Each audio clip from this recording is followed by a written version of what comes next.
this is kind of what we've done in terms of a timeline, in terms of various awards that we've won along the way. But I suppose the ones that would give me the biggest kick is we've twice won the Best Place to Work award in Northern Ireland. So that gives me a kick because we can obviously... What happened there? Did I push the wrong button? No. I can't see anything there. What happened? Did it just disappear? Anyway, I'm Paul Daniels as well as everything else. So we do a good job at that, and we think that's getting back to the fun aspect of it. We want to make it the sort of place that is a pleasant place to come into work to on a Monday morning rather than you're getting up dreading what you have to do.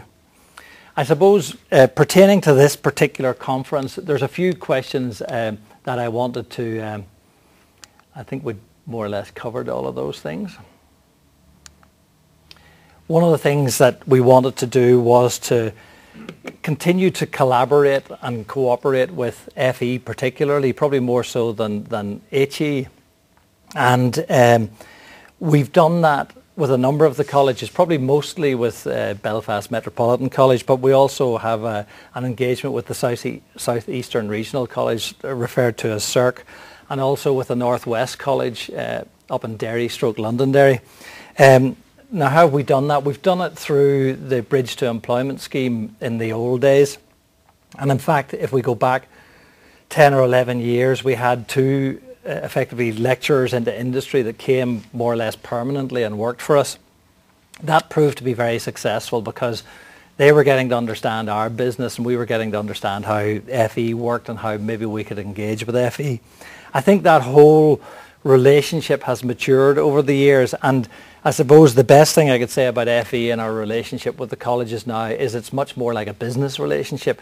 They're behaving far more like a private sector training provider rather than the old sort of civil service attitude or education attitude that used to prevail.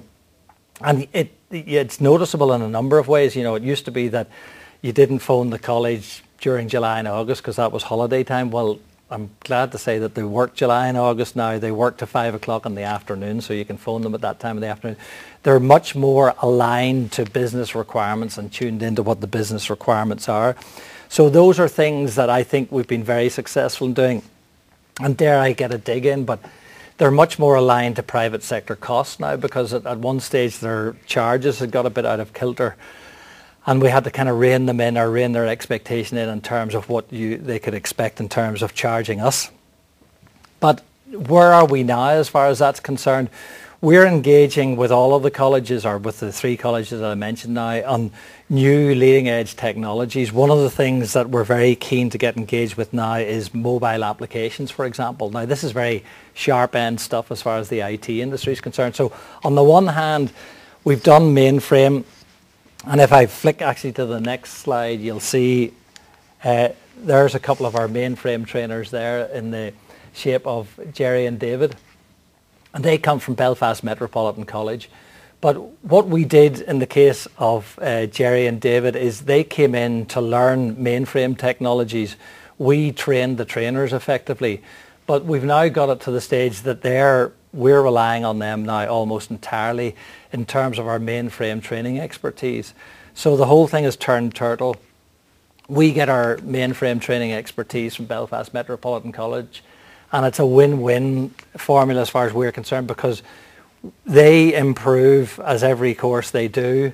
We've got them at a price point we can afford them, and we can continue to develop those people going forward. And we do a lot of mainframe training. They would probably do, I'm guessing, around about 6 to 8 courses a year for us. And that's proved to be very profitable. Moving into the modern world, one of the things that we've done now is get involved with .NET, Java training, mobile applications, as I'm talking about. And again, to give you a good example of that, we have some folks over with us next week training our mobile applications team on new emerging technologies.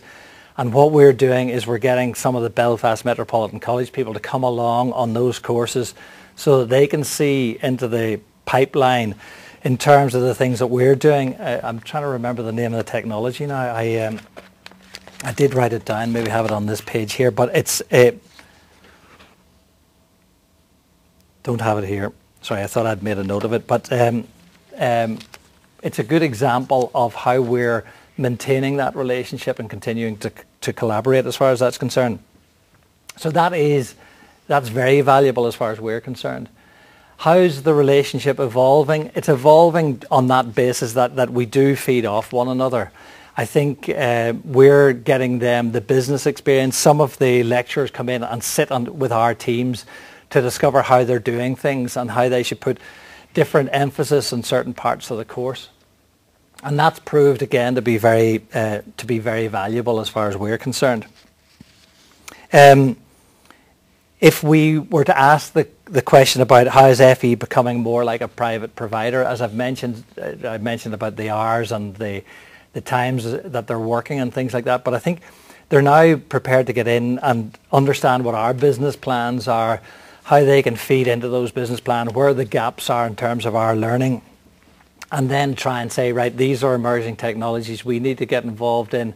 How are you learning these technologies? We'll learn them alongside you so that we can continue to give you the skills that you're going to need going forward.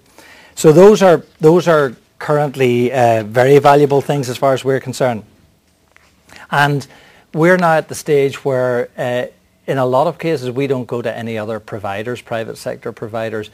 We'll engage with the colleges first and say, how can you help us out in these areas, and then move forward as far as that's concerned. One of the other things that we've been able to do through one of the locally sponsored or government-sponsored workforce development forum, we're highlighting certain opportunities, if you like, within the IT sector and exploring money that we can get from public sources to sponsor courses. And we've done that successfully now with .NET. I think we're doing it with Java. We'll probably be doing it in the mobile application space as well.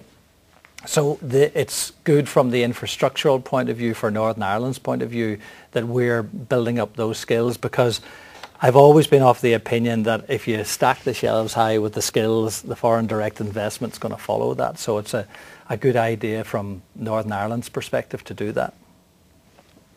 Have I covered most of the points there?